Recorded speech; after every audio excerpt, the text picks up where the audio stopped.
Now that we went to Amazon and I showed you this idea of a niche, starting with t-shirts and then going to cats, we went from 200,000 to 40,000.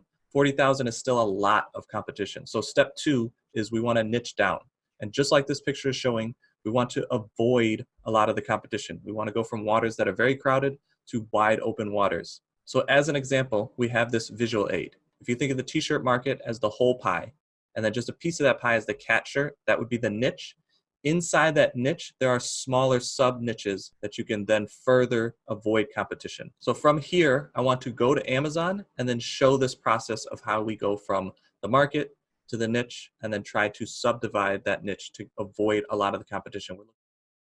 So here we are back on Amazon and we're on the shirts. So if you think of shirts as the market, the next thing we're going to want to do is put cat shirt to find the niche. And now we've gone down to a lot less competition.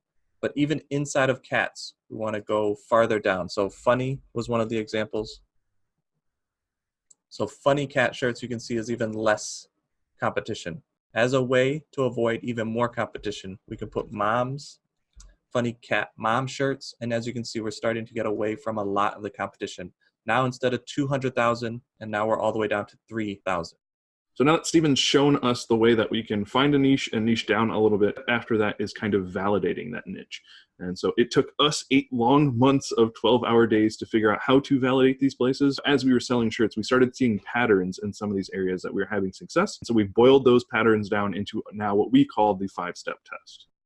So this is our WingMan 5-step test. We like to see that the autofills, we like to see top 10 are all matching products. We like to see less than 1,000 results. We like to see 8 out of the top 10 have BSR, and BSR is just bestseller rank. We like to see 2 have less than 1 million BSR. And I'll have Nathaniel go a little bit more in depth on this. So step number 1, like Stephen said, is that it autofills. And so the importance of that is that there are actual customers typing that phrase into Amazon. This might be the most important step, just going and finding places that autofill, because we want to make sure that customers are searching for the types of designs that we are making. So step number 2 is that the top listings all match. And this is because we want to be competing against similar products.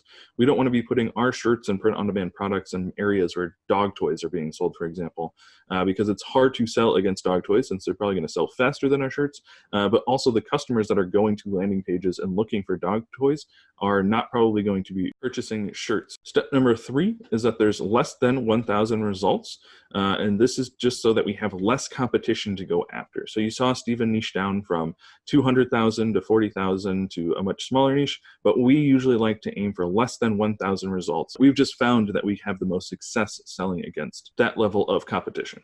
Step number 4 is that 8 out of the top 10 have a BSR, and this just represents that there are sales happening on that landing zone. Step number 5 is kind of a continuation of step number 4, but this is to check that 2 of the top 10 are less than 1 million BSR, because this is showing us that there are monthly sales happening here, and that's really what we want to target in on. So this is giving a place where customers are going. We know that sales are happening, and we know that sales are happening frequently enough because they're selling monthly. So now that Nathaniel's talked about the 5-step test and explained it, we call results pages that pass that 5-step test landing zones.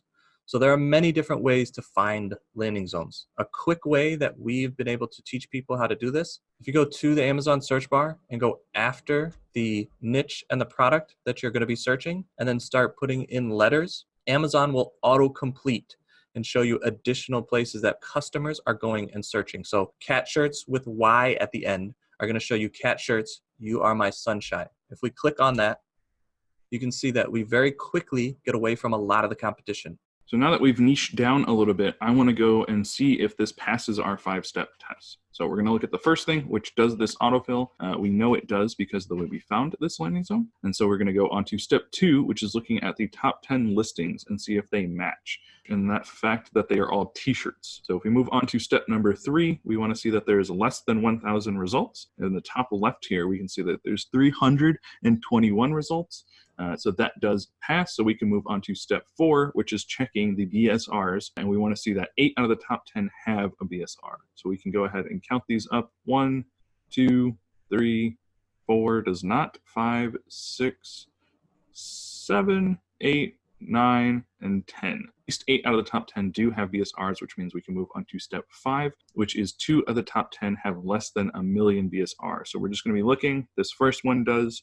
And if we scroll down a little bit here, we can see this 10th one also has less than a million BSR, which means that there are monthly sales happening here. And since that passed all 5 steps, we would count this as a landing zone and somewhere we could compete by putting our own products.